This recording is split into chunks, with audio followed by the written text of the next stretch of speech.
할렐루야. 주님께서 저희들과 함께 하십니다. 오늘 말씀 여호수아 2장 9절로 10절입니다. 여호수아 2장 9절로 10절.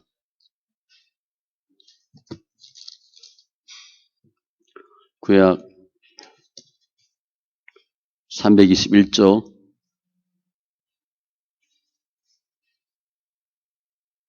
여호수아 2장 9절로 10절.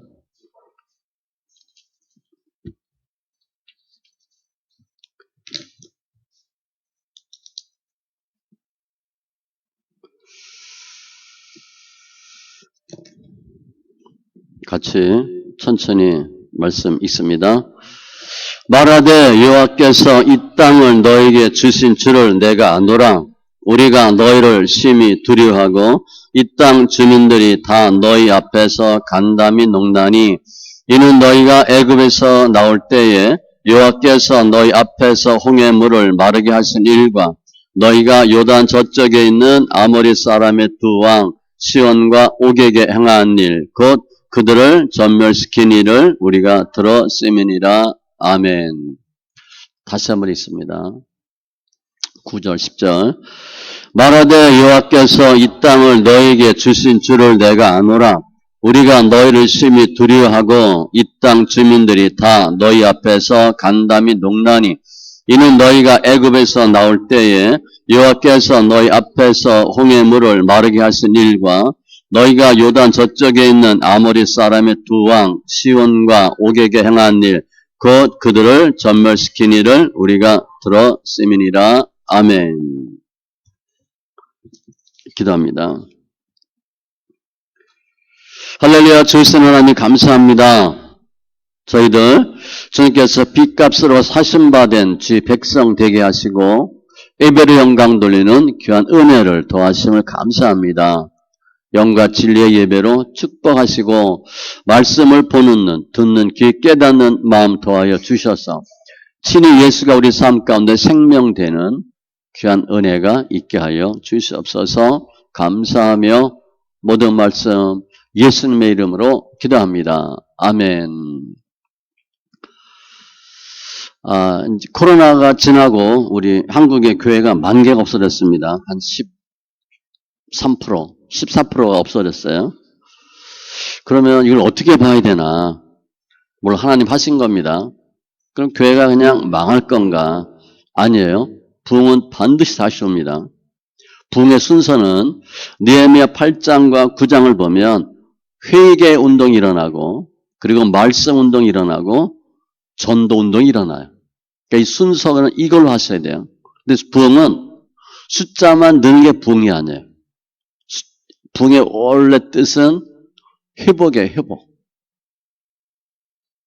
그래서 이제 제가 혹시 까먹을 수도 있는데 예배 때마다 우리 구호 외치고 예배 시작합니다. 어떻게 지나면 예수님이 이 땅에 부흥을 주셨습니다. 이렇게 외칠 거예요. 숫자적인 부흥만 생각하시면 안 됩니다. 일단 부흥은요, 내가 변하는 거예요. 내가 회복되고 내가 새롭게 되는 거예요. 내가 변하면 가정이 변하고 교회가 변하고 공동체가 변하고 나라와 민족이 변합니다. 근데 그 부흥을 개념을 두고 같이 외칩니다. 예수님이 이 땅에 부흥을 주셨습니다. 크게 외치겠습니다. 예수님이 이 땅에 부흥을 주셨습니다. 한 번 더 할까요? 예수님이 이 땅에 부흥을 주셨습니다. 아멘. 오늘 주인공은 라합입니다. 근데 물론 라합이 아니고 예수님이죠. 요한복음 5장 39절 말씀같이 모든 성경은 구약은 주님께서 나에 대한 증거다 그랬어요. 그러니까 구약을 통해서 뭘 봐야 되냐면 라합이 이렇게 했구나를 보시면 안 돼요. 그럼 우리는 라합이 아니기 때문에 라합처럼 될 수가 없습니다. 라합이 믿음이 좋아서 한 게 아니에요. 하나님 역사하신 거예요. 그러니까 예수님 역사하셨는데 그 라합을 통해서 예수님을 보셔야 돼요. 오늘 본문의 주인공도 예수님이십니다. 중요한 단어는 이 땅 내가 아노라 두려워하고 간담의 농란이 간담이라는 단어가 있어요. 10절 끝에 보면 우리가 들었음이니라. 그 앞에 주어는 여호와께서. 제가 주제어를 믿음으로 잡았습니다. 그리고 관련 핵심 단어를 간담이 녹았나니 간담으로 잡았어요. 그러니까 믿음과 간담을 연결해서 말씀을 살펴봅니다. 현대인은 숫자에 능해요. 그러니까 통계, 수치 좋아하고요. 숫자로 계산하는 걸 좋아해요. 그리고 숫자를 믿습니다. 그런데 전쟁을 보면 전쟁하는데 숫자에 의해서 반드시 결정되지 않는 경우가 많아요. 우리는 전쟁하면 많아야 된다고 생각하죠. 지금도 소련하고 우크라이나 전쟁하잖아요. 소련이 쉽게 이길 줄 알았어요. 벌써 1년 넘었죠. 물론 숫자가 부족한 우크라이나에 서방에서 많은 군수물자를 대줘요. 어쨌든 숫자로 결정되지 않아요. 우리가 알렉산더 잘 알잖아요. 알렉산더 군사가 5만이었어요. 그런데 그 5만으로 페르시아 50만을 물리칩니다. 징기스칸은 10만이었어요. 그런데 동남아 다 먹었어요. 아시아, 유럽까지, 중동까지 점령하는 어마어마한 국가를 만들어요. 숫자가 많았을 것 같은데 그렇지 않았어요. 그러니까 전쟁은 군인 숫자가 많고 무기가 최신 정예 무기다에 의해서 결정되지 않아요. 그러니까 우리는 숫자에 속는 경우가 많죠. 잘못하면 숫자는요, 착시 현상을 불러올 가능성이 있어요. 숫자가 크고 숫자가 많으면 다 좋은 줄 알고 잘 되는 줄 알아요. 아니에요. 예를 들어 전쟁하는데 싸우기 싫다고 생각하는 사람, 군인 100명보다 내가 일사각오로 싸우겠다 하는 한 명만 못한 경우가 많아요. 바꿔 얘기하면 용감한 군사 한 명은 비겁한 군사 100명보다 훨씬 좋아요. 숫자가 우리의 모든 삶을 결정하지 않아요. 근데 그 숫자는 뭐냐? 표면이에요. 제가 이제 그 예수 설교 많이 하면서 표면과 이면을 설명하고 있습니다. 표면은 이런데 이면은 뭔가? 예수님을 찾는 작업을 하는 거예요. 오늘 보면 두 명의 정탐꾼과 라합이 나오는데 두 명의 정탐꾼이 라합을 만났을 때 그 정탐꾼의 마음이 어땠을까? 정탐꾼은요, 정탐 대충 하고 마음이 어마어마한 성벽, 높이, 두께 다 봅니다. 여리고성의 두께는 성벽은 이중으로 되어 있어요. 넘어뜨리고 그 다음에 벽이 또 있어요. 여기에 군사들이 다 있어요. 높이 어마어마해요. 그러니까 사람들이 사다리 타고 올라가죠. 뭐 공성태 쏘죠. 그거 갖고 물리칠 수 있는 성곽이 아니에요. 기어 올라가기도 힘들어요. 또 여리고 이 주민들은 곧 이스라엘이 쳐들어온다. 그러면 끝까지 나라를 지키고 싸우겠다고 하는 그 각오가 엄청 강한 상태를 갖고 있어요. 따라서 두 정탐꾼이 여리고를 쭉 돌고 느낀 게 뭐냐? 간담이 녹은 거예요. 야, 이거 안 되겠다. 왜냐하면 40년 전에 12명이 정탐 왔다가 결론이 뭐예요? 안 된다 했잖아요. 똑같아요, 지금도. 안 된다. 근데 물론 이제 그때 보면 모세는 12명을 보냈는데 여호수아는 2명 보내죠. 사람이 많으면요, 일치되기가 어려워요. 이 숫자도 비밀입니다. 12명이 가서 좋았을 것 같지만 12명이 가가지고 의견이 갈라졌어요. 2명만 보내요. 아무튼 정탐꾼은 여리고성을 정탐한 결과가 뭐냐? 망했다 이거예요. 야, 이거 안 되겠다. 그리고 밤에 자해할 곳을 찾는데 그게 어디냐? 여간이죠. 그때 보면 숲집에 들어간 거예요. 그런데 들어가서 기생 라합을 만나는 거죠. 기생 라합하고 두 정탐꾼이 대화합니다.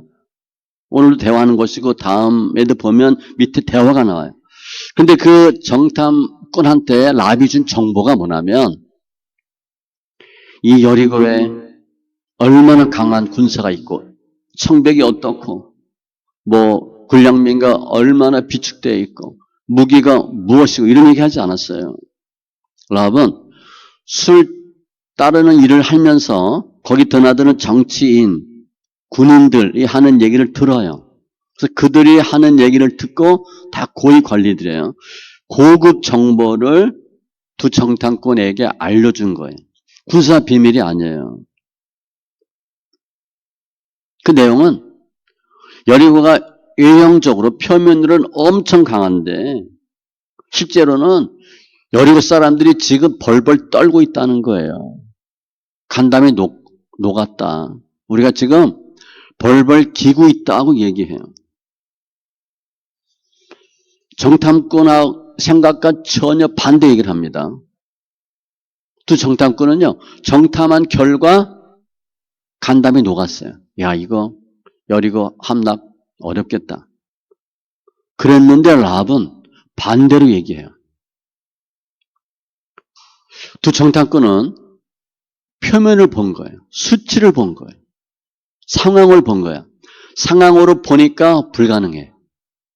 아마 40년에 전에 불가능했는데 40년 후 지났다고 뭐 나아졌겠어요? 똑같지. 가나안은 족속들은 더 튼튼해졌다고 봐야죠. 그런데 라합은 아니라는 거예요.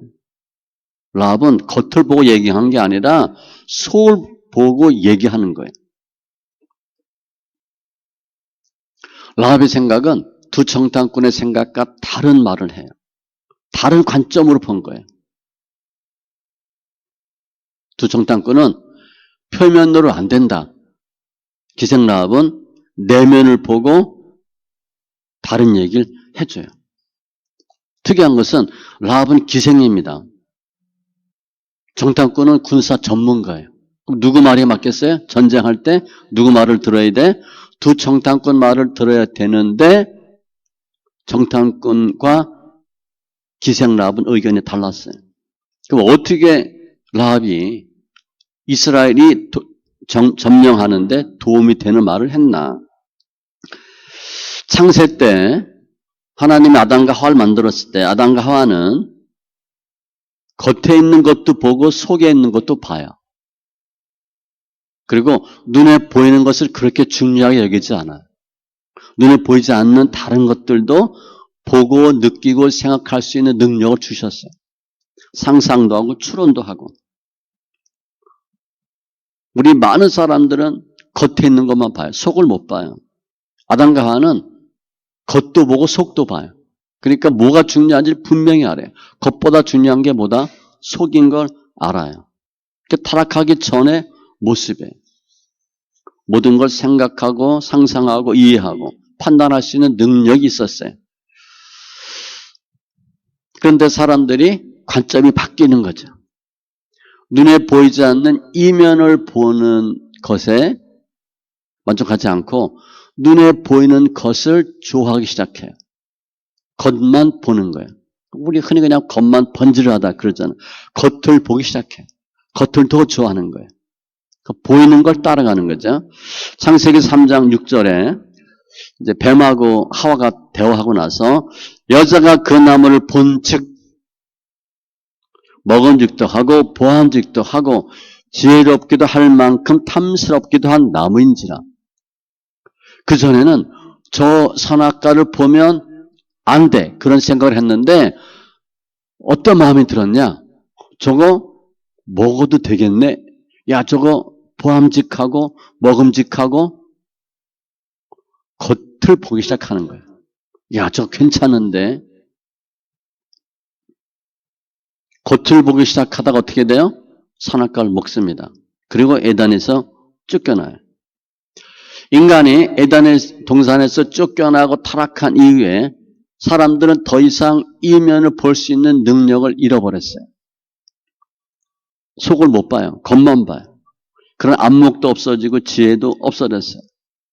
그러니까 당연히 타락한 인간들은 겉에 보이는 것만 보고 판단하고 결정하고 생활할 수밖에 없는 사람들이 돼버렸어요. 짐승과 별 차이가 없어진 거예요. 그러니까 눈에 보이는 것만 봐요. 하나님이 인간을 육으로 창조했는데 영이 없어진 거예요. 창세기 6장 3절에 여호와께서 이르시되 나의 영이 영원히 사람과 함께 하지 아니하리니 이는 그들이 육신이 됨이라. 그러나 그들의 날은 120년이 되리라 하시니라. 노아 홍수 사건이에요. 노아 홍수 때 주님이 하나님의 영을 거둬가셨어요.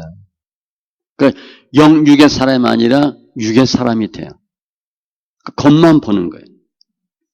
그러니까 타락한 인간이 어떤 삶을 사냐? 속을 못 보고 겉만 보며 사는 사람으로 바뀌어버렸어요. 그러니까 진리를 못 봐요.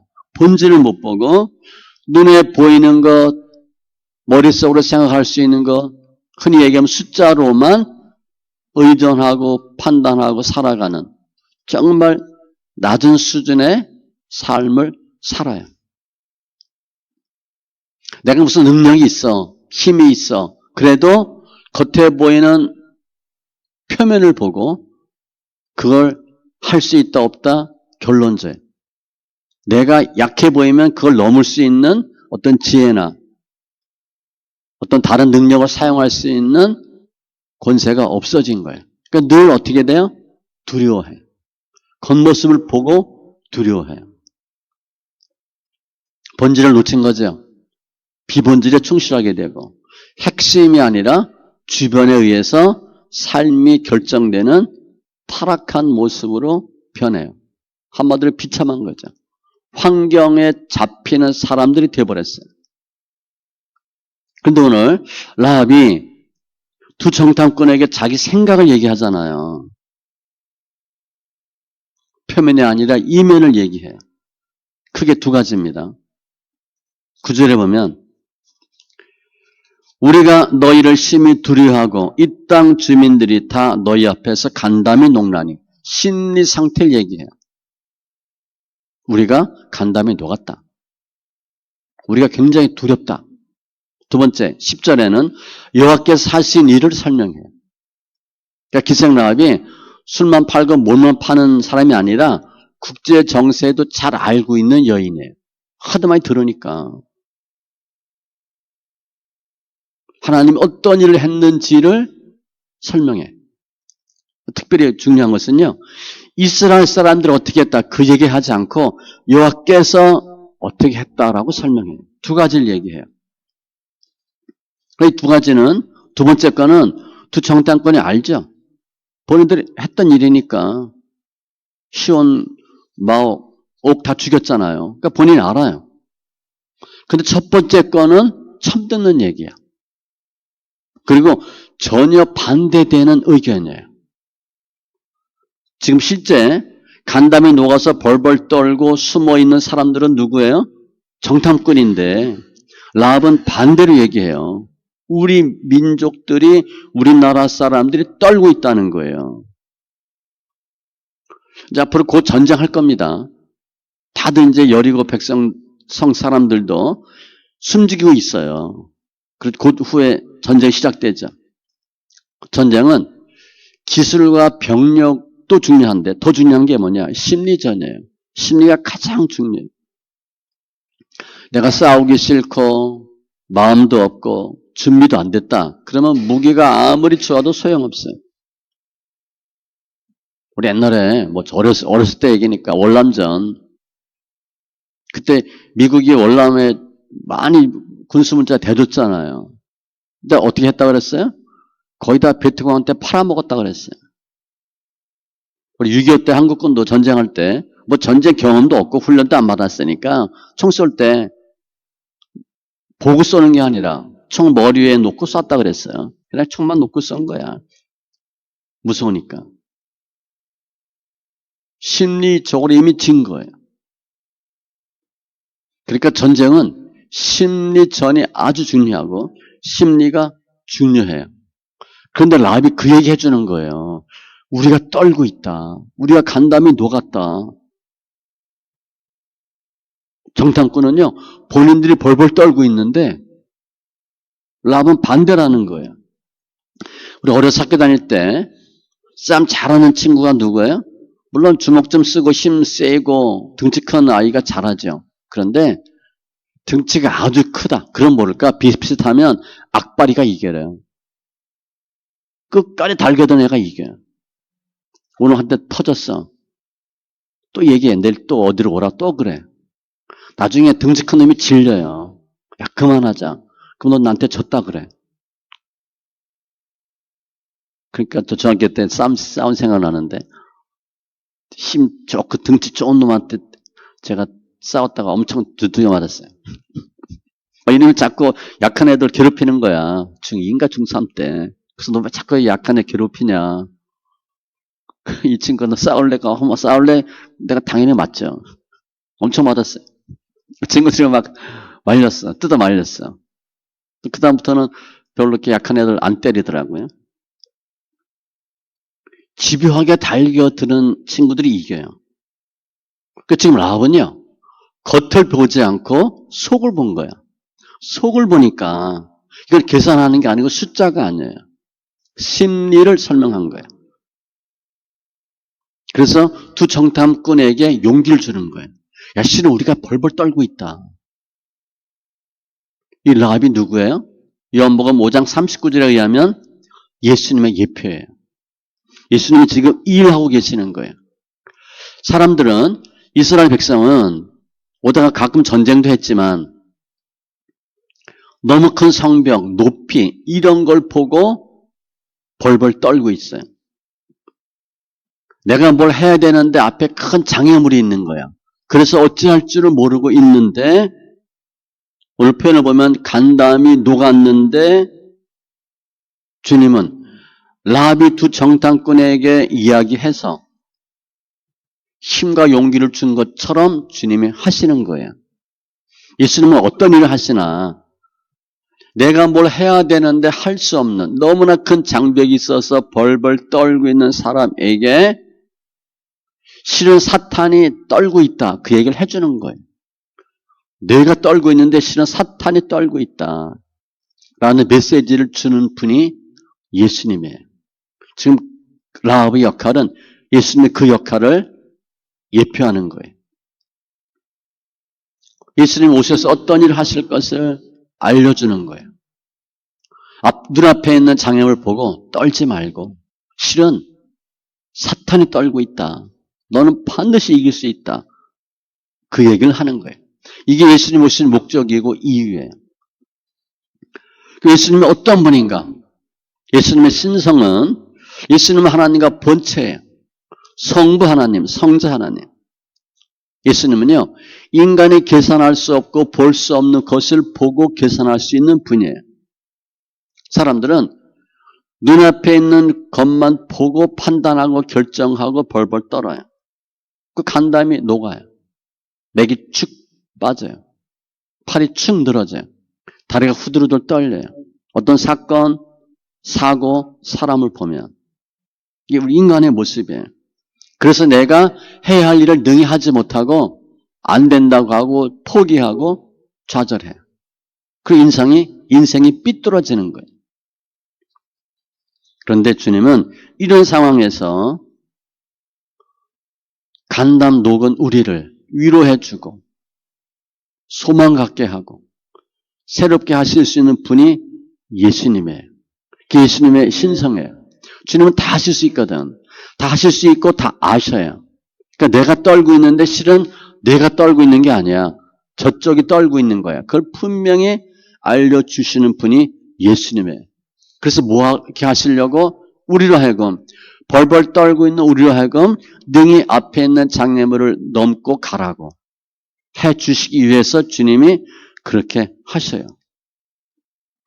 로마서 8장 38절 39절에 그 어떤 것도 우리를 하나님의 사랑에서 끊을 수 없으리라. 거기 보면 쭉 종류가 나와요. 사망, 위험, 칼, 고통, 어떤 것도 우리를 예수의 사랑에서 끊을 수 없대. 즉 뭐예요? 예수님은 우리를 절대 놓치지 않아요. 그러니까 어떤 것도 예수님을 우리 잡고 있는 손을 놓도록 할 수 없어요. 그러니까 주님이 꽉 잡고 계시는 거예요. 도리 예수님은 내가 떨고 두려워하고 간담이 녹았다 절망하고 있는 우리에게 이길 수 있도록 힘을 주시는 분이 예수님이에요. 예수님은 어떤 경우에도 떨지 않아요.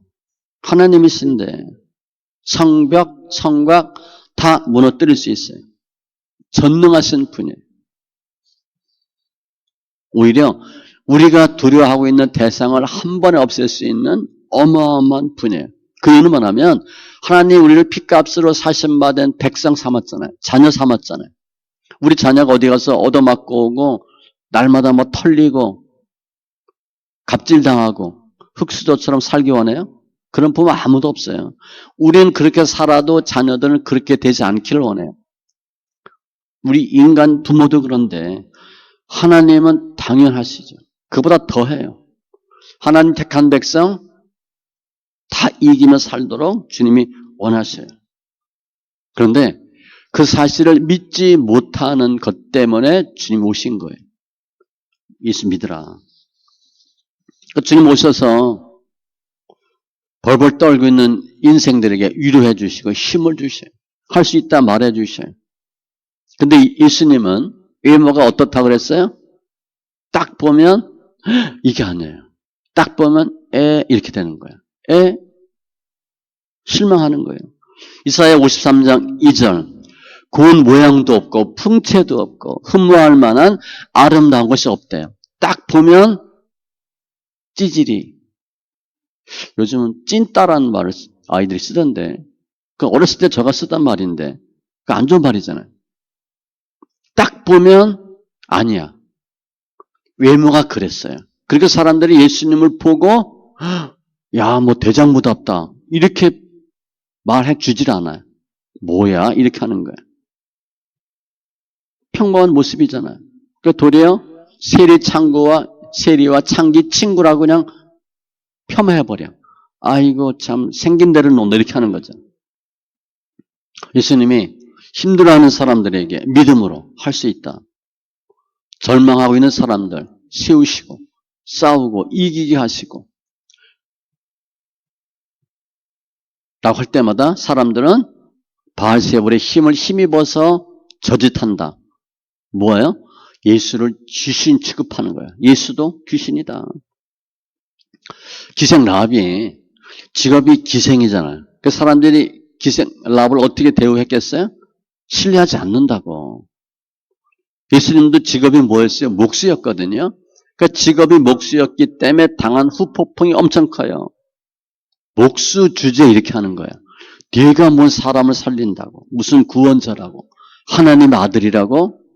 야, 말이 되는 소리를 해라.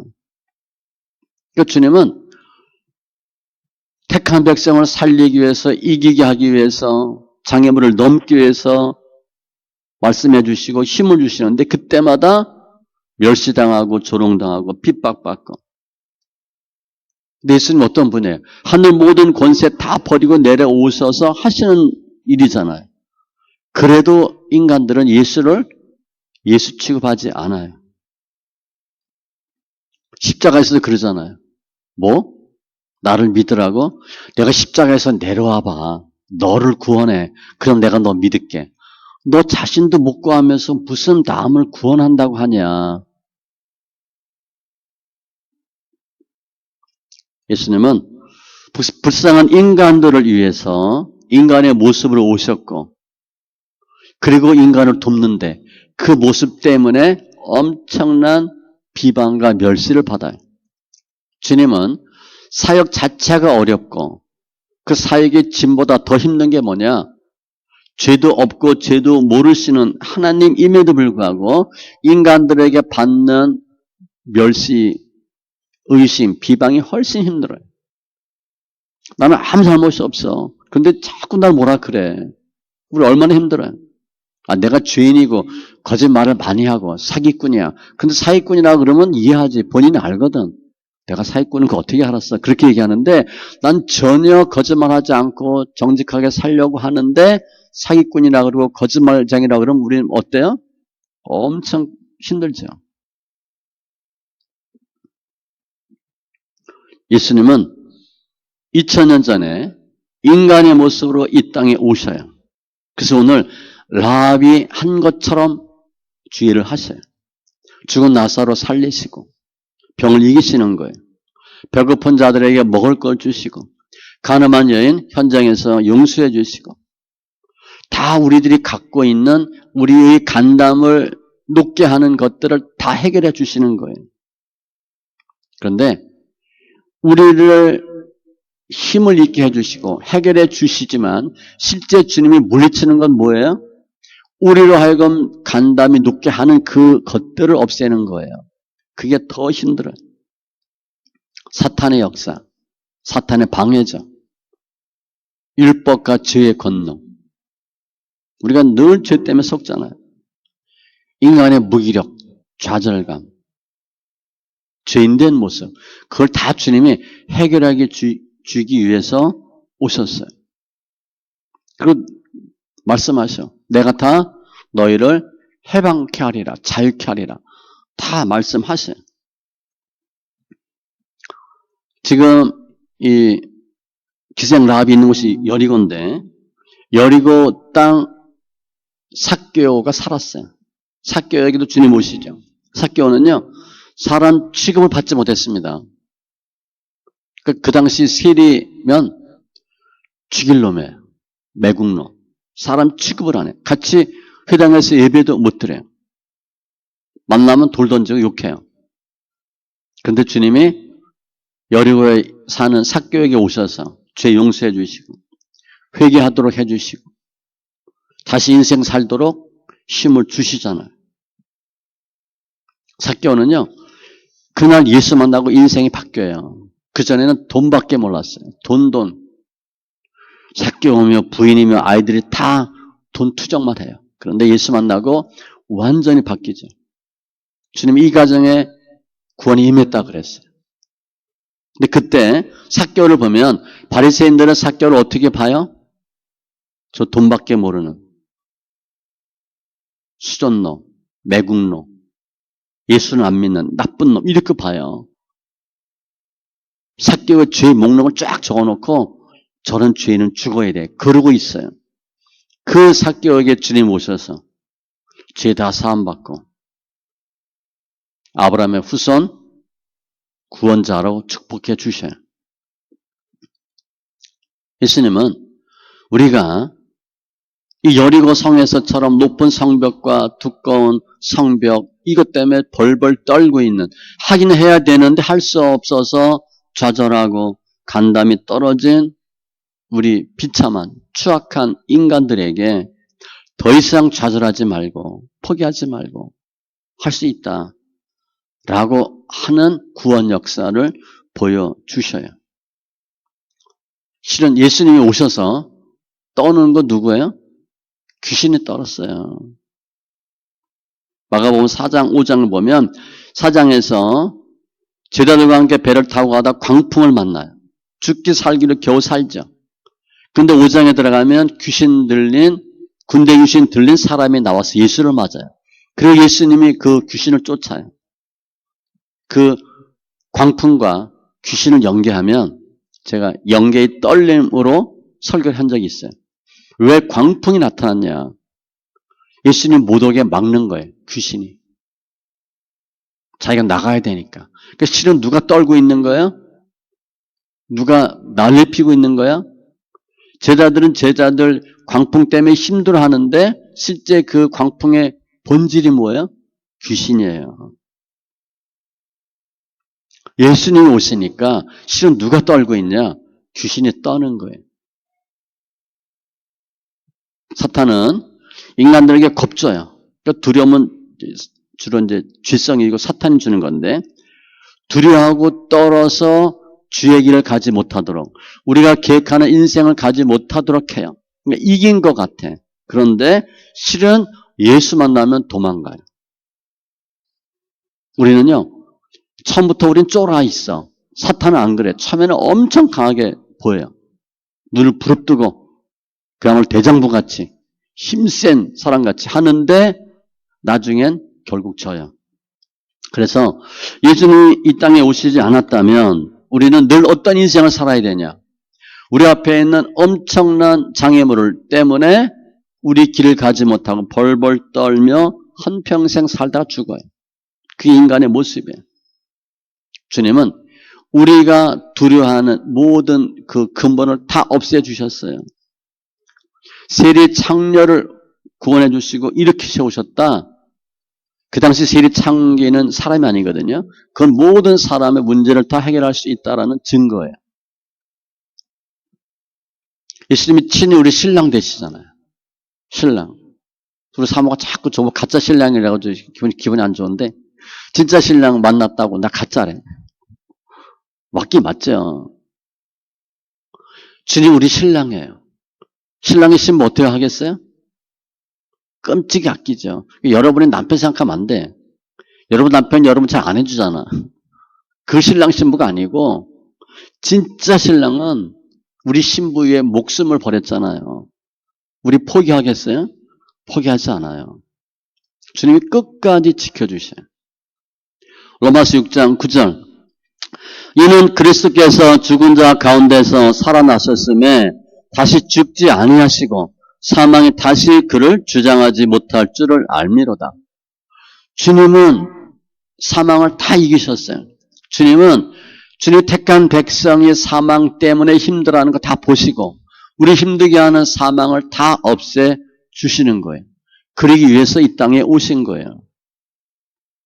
주님은 오셔서 눈에 보이는 대로 숫자로 판단하거나 결정하지 않아요.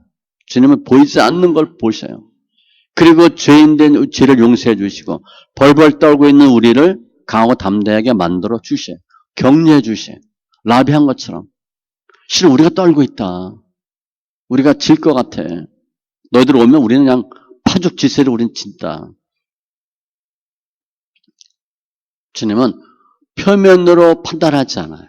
이면을 보시는 거예요. 그래서 이면을 보고 우리를 이렇게 세우셔요. 이게 예수님의 오심의 목적이에요. 제가 오늘 본문을 믿음 간담이라고 주제를 잡았는데 그 믿음이 뭔가? 간담이 녹는 우리가 예수님으로 인해서 더 이상 간담이 녹지 않게 되는 게 믿음이에요. 우리 지금 벌벌 떨고 있어요. 남편 무서워하는 사람은 부인도 남편 무서워하잖아. 그죠? 요즘은 뭐 부인한테 맞는 남편도 많다는데 그런 사람은 부인이 무서워.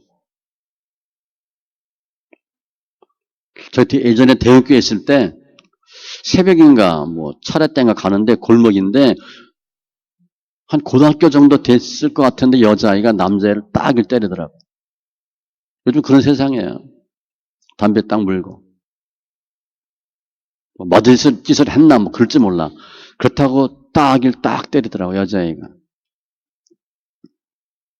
믿음은 뭔가 간담이 녹는 우리 인생들이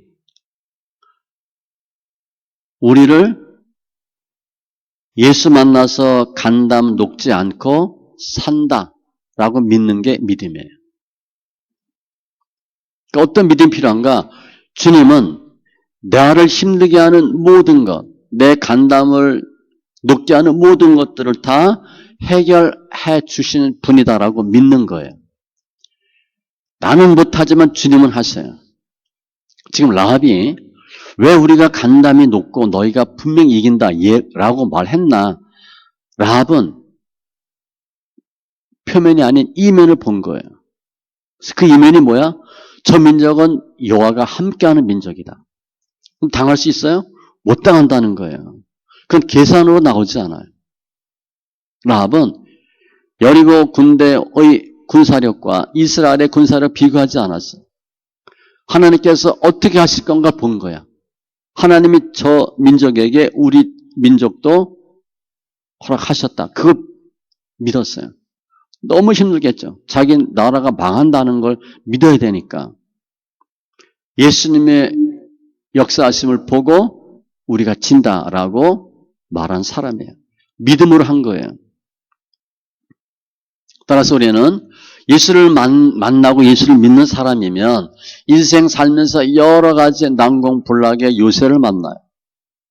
그때 우리가 도망가고 좌절하고 힘들어 하는데 이제는 더 이상 예수님 때문에 능히 이기는 자가 될 수 있다라고 믿는 거예요. 그게 성도예요. 믿음은 나를 가로막는 성벽의 높이나 두께가 얼만가 계산할 필요가 없어요. 군사가 얼마나 많고 무기가 얼마나 70무기인가 몰라도 돼요. 보이는 거 판단할 수 있는 능력 없어도 돼요. 계산할 수 없는 거 계산할 필요도 없어요. 믿음은 예수님이 어떤 분이고 예수님이 어디에 계시고 예수님이 어떤 사람을 사랑하고 어떤 사람을 위해서 어떤 일을 하시는 건가를 아는 것이 믿음이에요. 그게 믿음이에요. 우리 돈이 얼마나 있나? 집이 몇 평인가? 남편의 직업이 뭔가? 그거 중요하지 않아요. 살아봤잖아요. 그거 오래 못 가요. 학력이 어떻고 경력이 어떻고 그게 밥 먹여주지도 않아요. 예수가 우리를 지켜주셔요. 믿음은 겉을 보는 게 아니라 속을 보는 것이고 환경을 보는 게 아니라 예수를 보는 거예요. 그리고 상대방을 볼 때도 상대방의 표면이 아닌 이면을 보셔야 돼요. 예수님 하신 거예요. 예수님은 외모를 보지 않고 중심을 본다 그랬잖아요. 사무엘상 16장 7절에 보면 주님이 사무엘은 킹메이커입니다. 사무엘을 이새의 집에 보내요. 기름을 부으라. 그러니까 이새의 아들들 중에 왕이 나오는 거야. 첫째 아들, 둘째 아들 쭉 오죠. 첫째 아들이 엘리압인데 사무엘이 깜빡 놀래요. 사무엘이 속을 정도로 대단한 청년이야. 기름 부으라 그래요. 아, 이 청년이구나. 근데 주님이 아니래요. 말씀 보면 여호와께서 사무엘에게 이르시되 그의 용모와 키를 보지 말라. 그러니까 엄청 훤칠하게 대단한 거예요. 내가 이미 그를 버렸노라. 한마디로 그놈 아니다. 그거예요. 내가 보는 것은 사람과 같지 아니하니. 사무엘은 뭘 본 거예요? 날고 뛴다고 하는 사무엘도 속을 정도로 엘리압이 어마어마한 준수한 용모를 가졌어요. 깜빡 속은 거야. 이 친구가 왕이구나.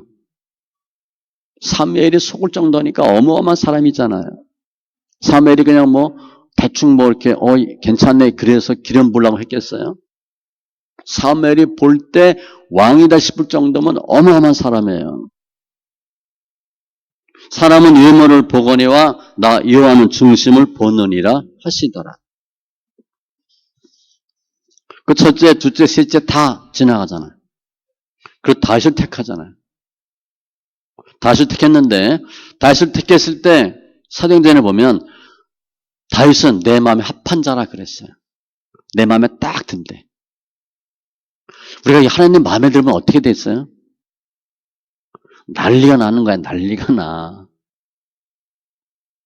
내가 사장이야, 회장이야. 직원을 마음에 들면 그럼 어떻게 돼요? 초고속 승진이지. 또 마음에 들어봐요. 내가 운동선수야. 후보인데 감독 마음에 들어. 그럼 바로 주전이지.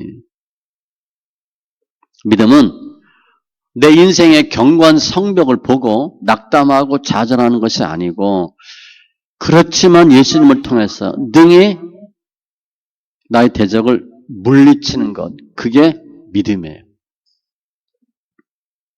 하나님이 어떻게 이런 장면을 만드셨나?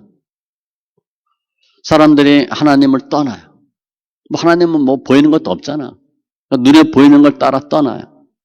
그런데 눈에 보이는 것을 따라 사는 인생들의 삶이 어떤 삶이 돼요?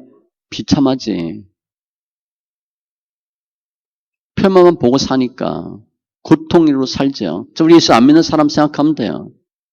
결국 고통, 지옥 가운데 있는 거잖아요. 마이너스 인생, 진노, 저주의 삶을 살고 있는 거잖아요. 고통당하는 인간을 보시고 하나님이 예수님을 보내요. 예수님이 제가 갈게요. 그렇게 온 게 아닙니다. 삼위 하나님이니까 성부, 성자, 성령 상의하에 예수님이 온 거예요. 그러니까 이 모든 인생의 주관자는 예수님입니다. 주님이라고 얘기할 때 주는 예수를 설명해요. 하나님은 계획하고 설계하고 일을 예수님이 하시고 성령이 이루어요. 그러니까 아버지의 보내심을 받고 예수님이 이 땅에 오셔요. 하나님 예수님을 왜 보냈어요? 삶의 장벽 앞에서 마음이 녹아내리고 간담을 쓸고 있는 그 사람들을 도와서 더 이상 비참하고 고통 속에 살지 말고 하나님의 뜻 안에서 승리하는 삶을 살려고 예수님을 보내신 거예요. 그의 계시록 21장 4절에 그곳에는 다시 눈물도 없고, 그러니까 눈에 눈물이 없대요. 곡하는 것도 없고, 우리 슬프고 할 땐 애간장이 찢어지게 울잖아요. 곡도 없고, 애통하는 것도 없고, 사망도 없고, 아픈 것도 없고, 그렇게 하도록 하신 거예요. 이게 천국의 모습이잖아요. 그런 삶을 살도록 예수님을 보내신 거예요. 오늘 두 정탐꾼이 간담이 녹아있는 그 라합이 정탐꾼에게 위로해 준 것처럼 예수님이 이 세상 오셔서 더 이상 힘들어하지 말라 라고 하도록 예수를 보내신 거예요. 그게 하나님의 은혜예요. 우리가 실제 독생자 예수를 보냈다. 우리는 잘 실감이 안 나요. 우리가 독생자 우리 아들 누구 주겠어요? 돈도 절절 매는데 돈도 못 주는데 무슨 아들을 줘. 생각 자체가 안 돼요, 우리가. 근데 우리는 그런 은혜를 받은 사람들이에요. 그래서 오늘 본문으로 다시 돌아가면 라합이 벌벌 떨고 있는 두 정탐꾼에게 도리어 용기를 줘요. 우리 여리고 사람들의 심리 상태를 얘기해줘. 결국은 이스라엘 사람들이 바로 여리고를 침공하고 이깁니다. 그러니까 여리고가 무너지게 된 결정적인 동기부여는 이 기생 라합의 말이었어요. 이스라엘 사람들이 여리고를 쳐야 된다는 건 알아. 근데 두 정탐꾼이 돌아가서 얘기하죠. 바로 옵니다. 그 큰 승리를 얻어요. 이스라엘 민족에게 승리를 안긴 사람이 누구냐? 이 기생 라합이에요. 확신을 줬거든. 너희가 쳐들어오면 우리 반드시 진다. 우리는 싸울 수 있는 준비가 안 되어 있다. 쳐들어만 와라. 우리 망한다. 이 땅 너희 것이다. 하나님 다 줄 거다. 여리고는 무너지죠. 그러니까 이 기생 라합은 더 이상 기생 라합이 아닙니다. 이스라엘 민족의 영웅이 돼요. 그러니까 지금 순간에는 여리고의 역적이 되고 이스라엘 편에 섰는데 후에 이스라엘의 1등 공신이 돼버려요. 그 12 정탐꾼과 한 명과 결혼합니다. 어마어마한 사람이 돼버려요. 이스라엘의 족보에 남는 이방인 여인 중에 한 명이 기생 라합이에요.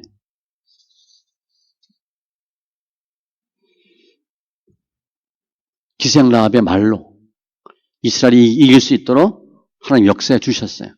그러니까 기생 라합을 만나게 한 게 누구예요? 주님이에요. 두 정탐꾼이요. 그냥 어디 들어간 게 기생 라합의 집에 들어간 거예요. 근데 기생 라합이 이렇게 얘기를 해주는 거야. 다 누가 하신 거예요? 주님이 하신 거예요. 이스라엘 백성이 이 땅 들어와서 이겨야 되거든. 또 기생 라합을 살려야 되거든요. 기생 라합은 여호와에 대한 믿음이 있는 사람이에요. 우리 신학적으로 보면 택함 받은 백성이에요. 살려야 되기 때문에 그렇게 하신 거예요. 따라서 우리 현대인은 눈으로 보는 거 표면으로 살아요. 근데 그게 너무 힘든 삶이지. 숫자에 밀리니까, 표면에 눌리니까.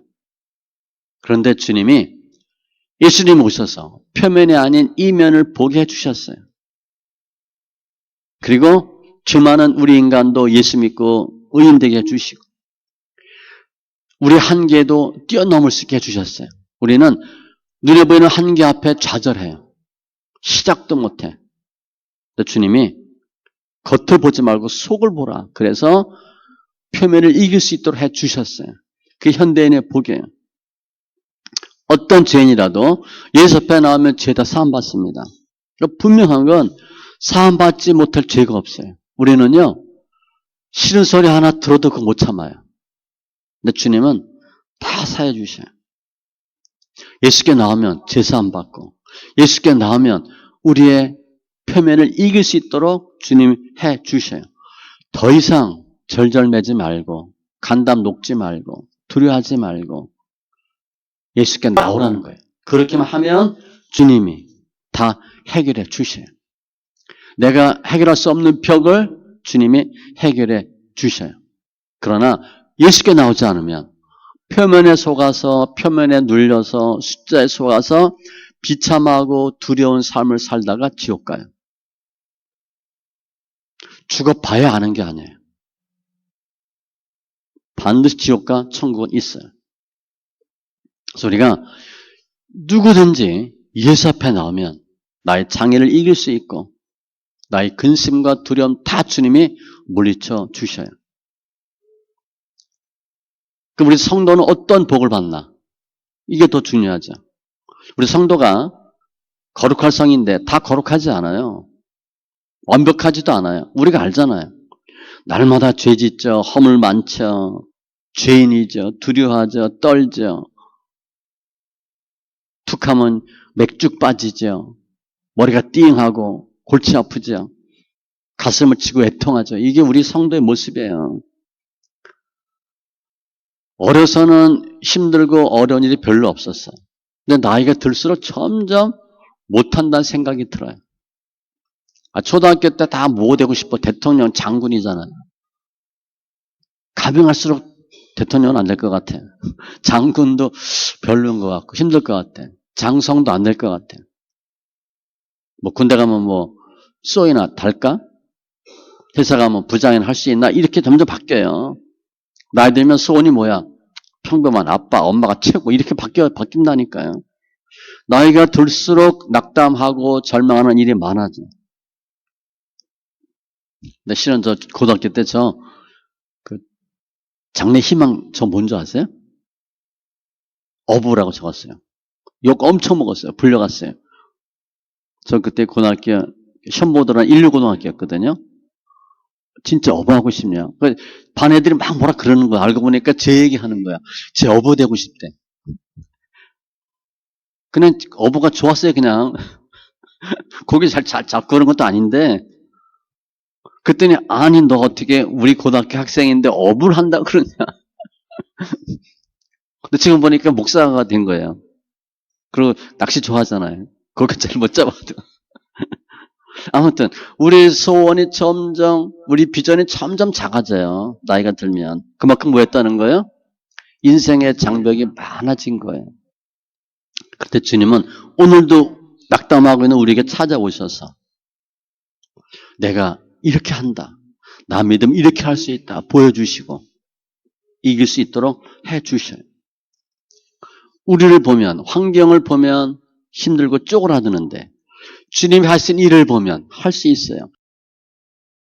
그게 믿음이에요.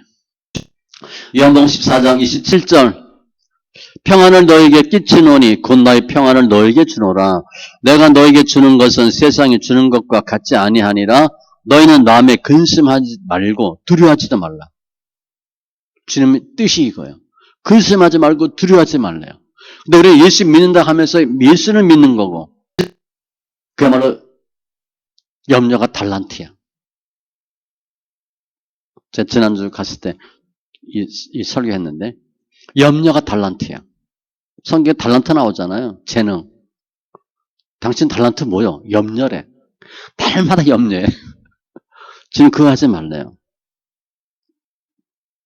주님은 우리가 성도 되었기 때문에 주님은 우리의 간담을 녹이고 우리 힘들게 하는 모든 것으로부터 자유케 할 수 있는 은혜를 받았어요. 그게 성도예요. 마태복음 19장 26절 우리는 할 수 없으되 하나님은 다 하실 수 있느니라. 그게 믿음이에요. 그 믿음을 가진 자가 우리고 우리를 그렇게 주님이 축복해 주셔요.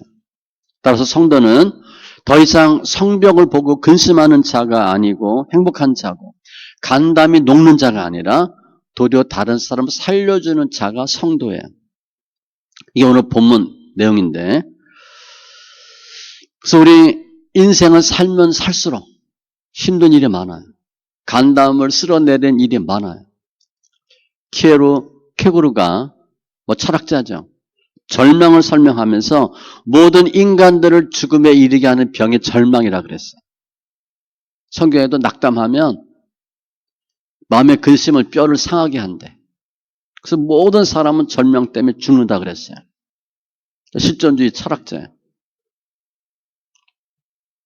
모든 인간은 실제로 죽음 앞에서 간담이 높고 경제 앞에서 질병 앞에서 환경 앞에서 가족 문제 갖고 돈 문제 갖고 노년을 생각하면서 다 간담이 녹아요.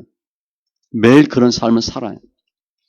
그런데 주님은 우리에게 찾아와서 예수 믿는 너희들은 더 이상 간담이 녹을 필요 없다라고 말씀해 주시는 거예요. 더 이상 그런 문제로 인해서 힘들어하지 말라고 말씀해 주셔요. 주님이 다 해결해 주신다는 거예요.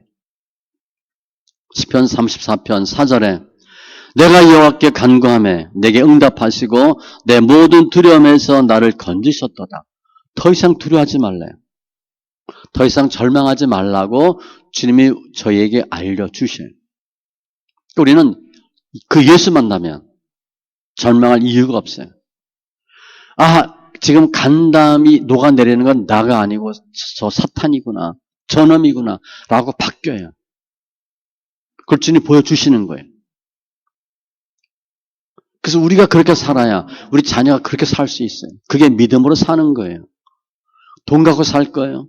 여러분 건강 확신할 수 있어요? 저도 이렇게 아플 줄 몰랐어요. 아픈 걸 떠나서 제가 이렇게 나이 들을 줄 몰랐어요.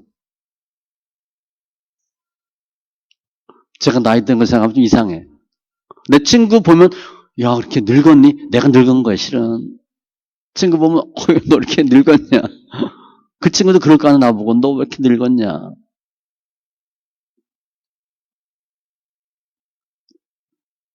우리가 믿음으로 살면 우리 자녀들이 믿음으로 살아요. 뭐 교회 가라 뭐 하라 뭐 중요하지만 우리가 변하는 걸 보고 우리 가족이 변해요. 그래서 예수 이름을 정확히 알고 정확히 믿으면 우리 삶이 바뀌는데 그 예수 이름을 정확히 알면 어떻게 해야 되나? 성경 보셔야 돼. 은혜를 받아야 돼. 은혜 받는 최고 좋은 방법은 예배입니다. 예배 대충 하지 마세요. 소홀히 하지 마세요. 그냥 시간 때우듯이 예배 안 드리면 혼나니까 그 정도로 살지 마세요. 예배는 그 이상이에요. 상상 이상이에요. 훨씬 좋아요. 예배 통해서 은혜 받으면 우리 삶이 바뀌어요. 그래서 성경 읽어서 예수를 아는 거야. 예수님이 우리에게 어떤 희망을 주시고 어떻게 위로해 주시고 어떻게 소망 주셔서 어떤 능력 주셔서 환경을 이기게 하셨는지 그건 성경에 나타나 있어요. 그러니까 성경을 보고 안 보고는 하늘과 땅 차이예요. 성경 읽고 안 읽고 우리는 소리내 읽잖아요. 읽고 안 읽고도 하늘과 땅 차이고 소리내어 읽고 소리내어 읽지 않은 것도 하늘과 땅 차이예요.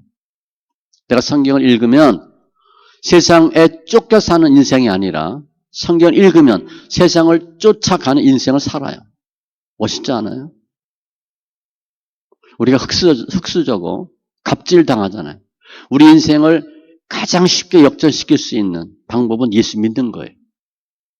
그게 흔히 얘기하는 구의 말 역전은 예수 믿으면 가능해요. 그렇지 않은 우리는 흑수저가 금수저 될 수가 없어요. 자본주의, 민주주의에서는 그게 하루아침에 안 돼요. 예수 믿으면 돼요. 예수 믿으면 인생이 역전할 수 있는 가장 정확하고 단기간에 확실한 방법이 뭐냐? 예수 믿는 거예요. 따라서 성경 읽는 것은 예배는 영적 싸움하는 거예요. 오늘도 예배로 또 성경 읽고 주님이 어떻게 역사하셨나 그걸 믿고 승리하는 다 귀한 심령 되길 바랍니다. 오늘 말씀을 또 한마디로 줄이면 예수를 만나지 못하면 늘 간담이 녹아내리고 그렇죠. 예수 못 만나면 늘 간담이 녹아내려요. 매일 콩닥콩닥해. 예수를 만나면 늘 기쁨으로 담대하게 산다. 예수 만나세요. 예수 만나면 환경, 어렵지만 환경이 아닌 이면의 예수를 볼 수 있어요. 그럼 주님이 하시겠어, 안 하시겠어? 하셔요. 우리는 숫자와 표면에 눌려서 기도 못 피고 벌벌 떨며 살아요. 돈 없잖아요. 병거 없잖아요. 가진 거 없잖아요. 몸도 아프잖아요. 부모 잘 만난 것도 아니잖아요. 우리는 이 세상에서 떵떵거리며 살 수 있는 방법이 하나도 없어요. 그런데 예수 만나면 나를 힘들게 하는, 내 간담을 높게 하는 그것들을 완벽하게 이기고 도리어 승리할 수 있어요. 예수 만나고 승리하는 귀한 심령들 다 되시기 바랍니다. 기도합니다. 할렐루야. 조선 하나님 감사합니다. 오늘 기생 라합과 두 정탐꾼. 기생 라합은 결국 예수님의 예표인데 두 정탐꾼은 앞으로 치러야 될 전쟁에 대해서 전전긍긍하고 있는데 도리어 라합은 여리고 사람들이 간담이 녹았다고 두려워하고 있다고 전혀 뜻밖의 알려줍니다. 결국 기생 라합의 말대로 이스라엘 백성들은 여리고를 완벽하게 물리치고 승리하게 됩니다. 우리가 여리고 앞에서 간담이 녹아서 힘들어할 때 주님께서 저에게 찾아오셔서 힘들고 어려워하는 건 네가 아니라 사탄이고 그 장벽이다라고 분명히 알려주신 주님 감사합니다. 이제 예수 만나서 간담이 녹고 간담을 쓸어내리는 자가 아니라 기뻐하며 담대하게 인생 사는 귀한 자들 다 되게 하여 주시옵소서. 주님을 찬송하며 모든 말씀 예수님의 이름으로 기도합니다. 아멘.